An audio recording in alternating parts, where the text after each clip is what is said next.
News one north ইষ্টৰ আজিৰ এই প্ৰতিবেদনলৈ আপোনাক স্বাগতম। আপুনি চাই আছে ৰেকৰ্ডৰ অগ্ৰণী নিৰ্ভীক নিৰপেক্ষ চেনেল নিউজ ওৱান নৰ্থ। হঠাৎ জেডিইউ বৈঠক আহ্বান কৰি বিজেপিৰ তুলনাত যিকোনো মূল্যত আগবাঢ়ি যোৱাৰ দাবী কৰা নীতিশ কুমাৰৰ এতিয়া আসন ভাগ বটোৱাৰাৰ পাছত না ঘৰ কা না ঘাট কাৰ দৰে অৱস্থা হৈ পৰিছে।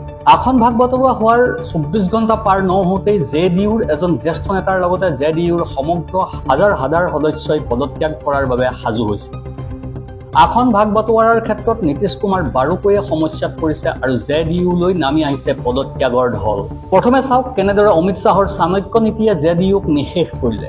এটা বাতৰিত কোৱা হৈছে যে জেডিইউত মুখ্যম আঘাত, নীতিশৰ প্ৰাক্তন মন্ত্ৰী ক্ষুব্ধ, পদত্যাগ কৰিব, এনডিএৰ বিৰুদ্ধে বিদ্ৰোহী মনোভাৱ।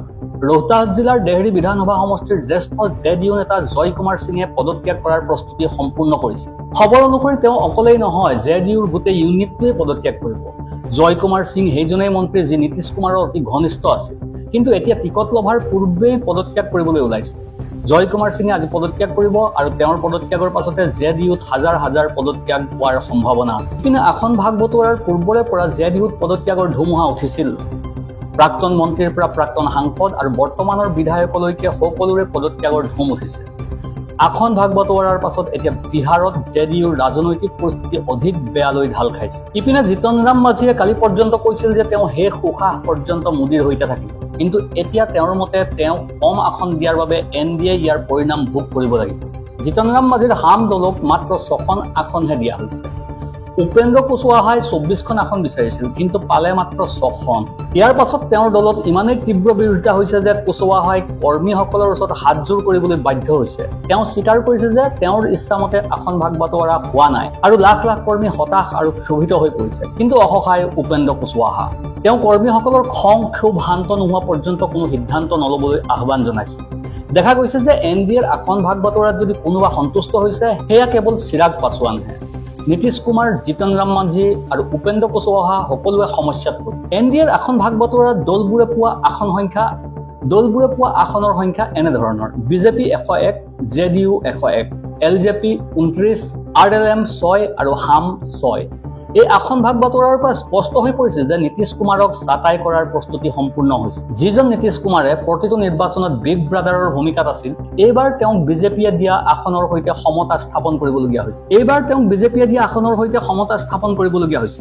আনহাতে বিজেপিয়ে নিজৰ আৰু চিৰাগ পাছোৱান, যাক মোদীৰ হনুমান বুলি কোৱা হৈছিল, এই চিৰাগ পাছোৱানৰ যোগেদি মুঠ 130খন আসন নিজৰ হাতত ৰাখিছে। এলজেপিক দিয়া 29খন আসনত কোনো বিদ্ৰোহ নহয়, বৰঞ্চ এয়া নীতিশ কুমাৰক ৰাজনীতিৰ পৰা বনবাস দিয়াৰ বাবে যুগুত কৰা বিজেপিৰ মাষ্টাৰ প্লেন।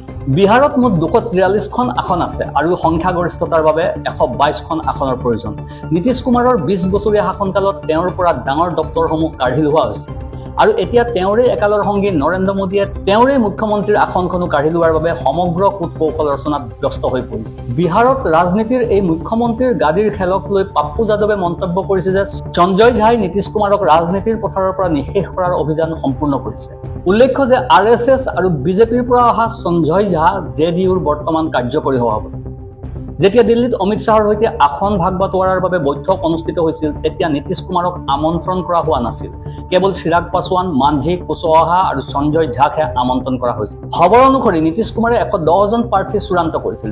যদি 101খন আসনৰ বাবে ইয়াৰ কোনো এজনৰো টিকট কটা যায়, তেন্তে দলটোৰ কি হ'ব? বৰ্তমান প্ৰাৰ্থিত্বৰ তালিকা প্ৰকাশ পোৱাৰ পূৰ্বেই জেডিইউৰ প্ৰাক্তন মন্ত্ৰী আৰু জ্যেষ্ঠ নেতাই পদত্যাগ কৰিছে। তালিকা প্ৰকাশৰ পাছত আৰু টিকট কৰ্তনৰ পাছত জেডিইউৰ কি হ'ব, নীতিশ কুমাৰৰ কি হ'ব আৰু ইণ্ডিয়া মিত্ৰজোঁটে লাভ কৰা সফলতাৰ পিছত এনডিএৰ কি হ'ব, এই সকলোবোৰৰ উত্তৰ জানিবলৈ অপেক্ষা কৰিব লাগিব নিৰ্বাচনী ফলাফল ঘোষণাৰ পৰৱৰ্তী সময়লৈ। Bureau report, news one north east.